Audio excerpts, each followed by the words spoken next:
the answer depends on what stage you're at and what you need more, frankly. I mean, obviously, chasing clients brings money in the door. It may not bring as much money right away, but if I can get some clients that allow me not to have to raise the money, I mean, that's, less dilution and certainly more scalable, and you learn more from it and everything else.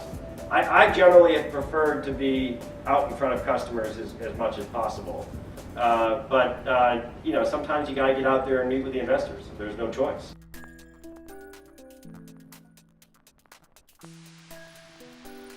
It's a great question.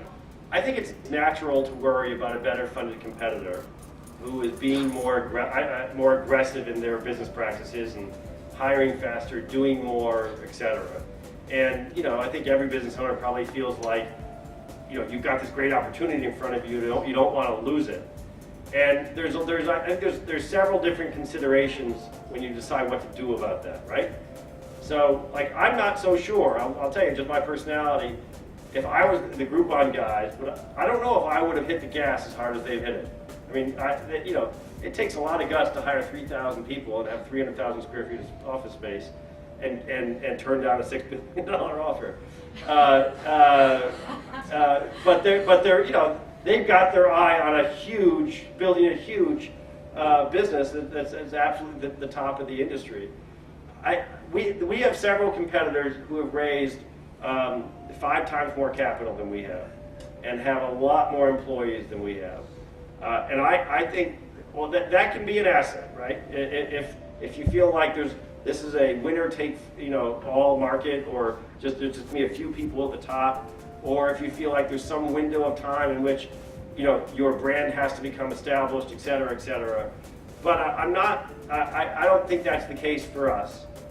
It might be, but it's sort of more of a 20% chance than it is a 90% chance. And I look at, I don't know if you guys remember Jamie Crowhamel, who started Performix.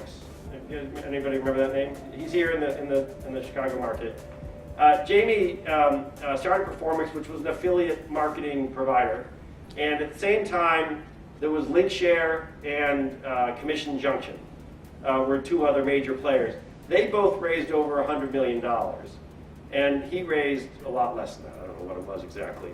But he ended up selling his company for a fraction of what they sold theirs for, but he also retained a much larger stake. Right? So that's the thing that I've always found interesting is, outwardly, from the outside, a company can appear to be incredibly successful. Big fancy offices, lots of employees, growing, great press, but what you don't realize is that the management team, or the founder, or the shareholder, have basically sort of mortgaged themselves to other people who will get their returns first, because they're shooting for a $500 million exit, and maybe they only end up with a $100 million one, or whatever it is. Here's an interesting example. And I don't know all the details, I just know what I read in the press here, but one of our sort of quasi-review competitors was called Insider Pages, and it was going to be a local reviews provider. They were funded by Sequoia, which is one of the, considered the best VC firms out there. And they were competing with Yelp. And 2 years into the business, they had a couple million users and they were doing okay. But I think it became clear, at least to Sequoia, that Yelp was going to win this battle. So out of the blue one day, they threw out the CEO, sold the company for $10 million, got all their money back and moved on. And the founder, who had built a company and had millions of users, he had walked away with absolutely nothing. So it's a good lesson of, capital comes with a cost. In many, loss of control, of dilution, and also, frankly, you got to be really good to know how to spend $20 million. How do you hire people that fast? What do you spend it on? And I don't think I'm quite that good. I think I need a little more time to figure out how to spend our money. So although over the last 4 years, I've been a little schizophrenic, and all these people call and they want to give money, and it's it's sort of a weird psychological dynamic when they sit down in your office and they're like, "We'll do anything. We'll buy your shares. We'll buy your investor shares. We'll put more money in. What do you want? We just want to be in." And all you want to do is say, "Yes, sure." But then you got to live with the consequences. You've got an investor you kind of don't know. You don't really need their money. What are you going to do? Well, you've got higher expectations. they've got new terms, there's all that kind of stuff. So I don't know if that was a rambling answer to your specific question.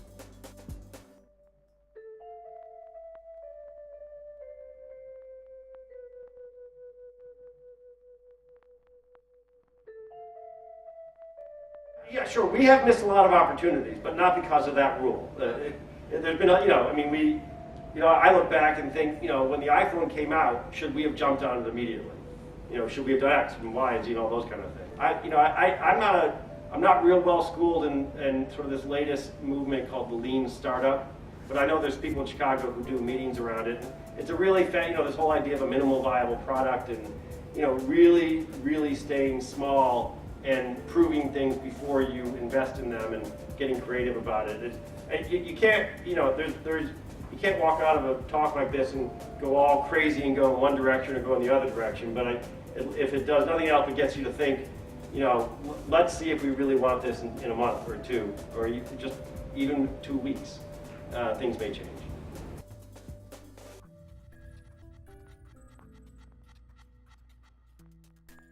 I've been fortunate to establish a really nice wide network of people sort of being in the same type of business for almost 20 years. So there's a lot of people to call on and get their opinion.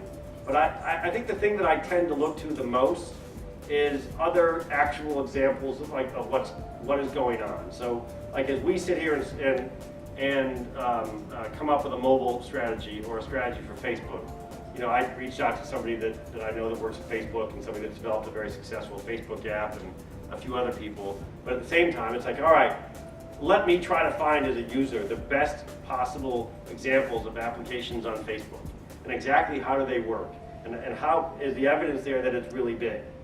And I'll give you one specific example that some of you may appreciate is the latest fad over the last 3 years or so is every modern web company should have an API. Which I buy into that general idea that you need to be an open platform and people need to be able to tap into it. But if you go to try to find any examples of an ROI of an API, of actual successful scaled things that affected somebody's business, I called around to everyone who wrote the articles who are industry leaders, and I said, can you just give me a couple of examples that I want to put in my presentation? They're like, well, there aren't really any, but it's really still a good idea. So that's what makes you think, okay, I can't take the simple answer. What I didn't show you on my slide, which is an example of lessons learned, I guess, I had a really short stint in between Microsoft and Cool Savings, where part of lessons learned are mistakes you make. I got a call one day from a guy named Gideon Gartner. Anybody remember that name? He founded the Gartner Group, which is a big IT consulting firm. And he said he had seen me at Microsoft give a speech, and he wanted me to come be an analyst following Microsoft for his new analyst firm. And I did it, and I realized 4 months into the job that I hated being an analyst. But what I did appreciate from being in that environment is I don't put 2 cents of value in any of those reports. I got to tell you, they're made up. They are not, they're just, I really feel like people use them all the time in slides for investor presentation. Forrester says this, Gartner says that, IDC, blah, blah, blah. They don't know what they're talking about. They're just as much likely to be wrong as they are right. And I think you, with a day's worth of research on the web, can probably come to a better conclusion.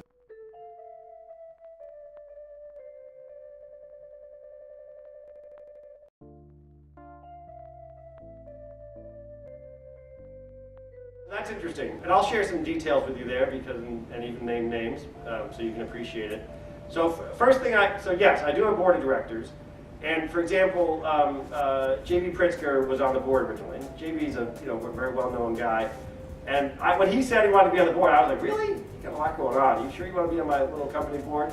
But he said he did. But a year or two later, it became clear he had other things going on, so he stepped off. But was valuable in that time period, and frankly, lended some credibility to the company to have him on the board and an investor, etc. I then replaced him with Dick Costello, who was a local entrepreneur, and then Dick took over as CEO of Twitter. So now he's gone. So what I've ended up with is 3 entrepreneurs and 1 VC on the board. And here's the interesting thing is, and this gets into sort of being patient and investment and everything, is that we meet once a quarter. I send them an update every month, like clockwork, on the 13th of every month with financials and an update. I think they feel very well informed. I send it to all the investors. And then we meet once a quarter, and for usually 2 to 3 hours. And there's not a lot of me telling them what happened because they know it all from the updates. And usually, in 3 times out of 4, it's a pretty perfunctory meeting. We're just approving things and going through it and talking, and I'm telling them what's coming up. But 1 out of the 4, it's a raging battle over something. And it's that I have found to be extremely valuable. And even in cases where I argued vigorously against what they said, we didn't resolve it in the meeting. And then I went back later and basically changed my mind. And that's the perk to me, a great role that a board can play is not every single day and every single conversation, but at the right moments in time, they challenge your thinking and they make you justify what it is that you're doing. And that's been really, really valuable. Just one other comment is I also had a board of advisors. And I recruited people that I thought would give us credibility and be really valuable to us. And the interesting thing there is, on one hand, you could say I've not leveraged that board at all. We've never met formally. We met once on the phone early on. I've never really sent them special emails.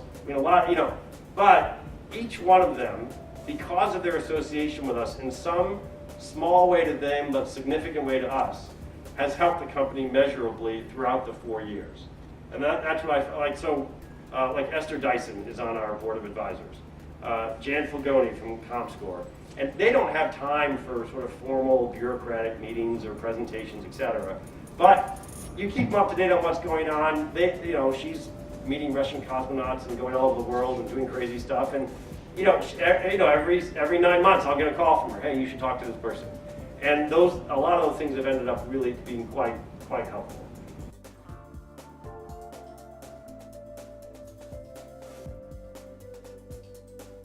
I've read Tipping Point, and I'd like to experience one. I think for us, I think the nature of our business, it is a little, it's 6% growth a month. It's not, 50% growth a month kind of thing. So when I see that, we're gonna add 30 million users this year, that to me feels like a tipping point. But if you look at the chart, it's the result of 3 and now 4 years of growth. So it's not like you just took off like a rocket at some point. We may get there. It's a combination of things. It's like you break through sort of one at a time at these levels of no one uses you, no one's ever heard of you, some people use you, lots of people use you, and then suddenly, does everyone know about you? It's like I still know people who have never heard of Groupon. So it's like, have they even reached that tipping point?